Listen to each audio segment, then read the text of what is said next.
what people don't get about charitable dentistry and going on mission trips, et cetera, is we talked about this earlier. Dentistry is a very, very high stress, high burnout profession for a lot of the reasons that we already spoke about. But there's no better antidote, I believe, than to go and do it for free with no expectation of anything in return. You're going into an area where you know that people can't afford to pay for dental services. Maybe, they're a middle-aged person that has never been to a dentist before. They might be riddled with decay, periodontal disease, infection. And you go in there and you help them to get more healthy with no other ulterior motive other than just to help them out. One of the cool side effects of that is that burnout goes away because you're reminded of the amazing ability that you have in your own two hands. So this isn't about increasing EBITDA margins or production or, getting 3 more patients squeezed into the hygiene schedule. This is just about helping people for the sake of doing what's right and what's good in the world. So, it was always a dream of mine to create my own nonprofit. There's lots of amazing nonprofits out there that service people all over the world, but it was always my dream to have my own and put my own personal stamp on one.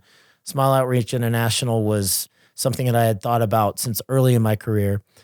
Finally got to the spot where I had the bandwidth and the contacts to raise some money to make this a real thing. So went about the 2-year process of creating our own 501c3. We got approved in every single one of the 50 states to accept donations, which is a long, laborious process. So that has been done.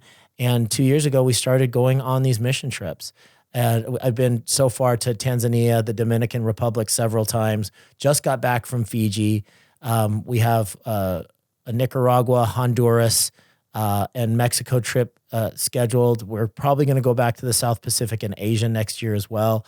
So my goal here is to go to these places, help the local population, but not just be one and done, not just to go there and chuck some teeth or, to give some oral hygiene instruction, which is really, really valuable, but then you're gone for maybe ever, right? So my vision is to create sustainable clinics. So we have one that we're going to be building in the Dominican Republic, one that we're going to be building in Mexico. We want to contribute to other clinics that aren't yet sustainable, one in Tanzania, maybe one in Fiji, where we go in there and we actually have some sort of outreach program. We have a local dentist that can maintain some level of care for post-op after the mission groups come and go. And we want to integrate some, if it's possible, integrate some of the local dental students into the clinic as well, so they can use it as an area to learn on real patients.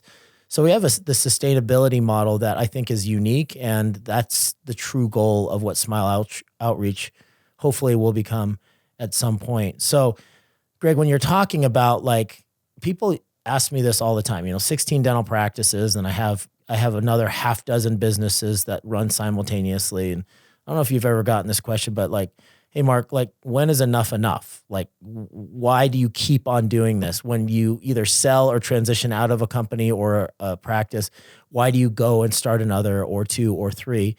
Well, to me, it was always that I have advanced ADD like you have.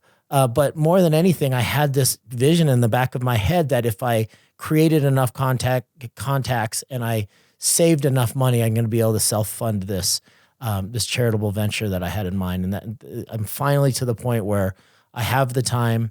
I have one more child left in the house. He's got 2 years before we're empty nesters.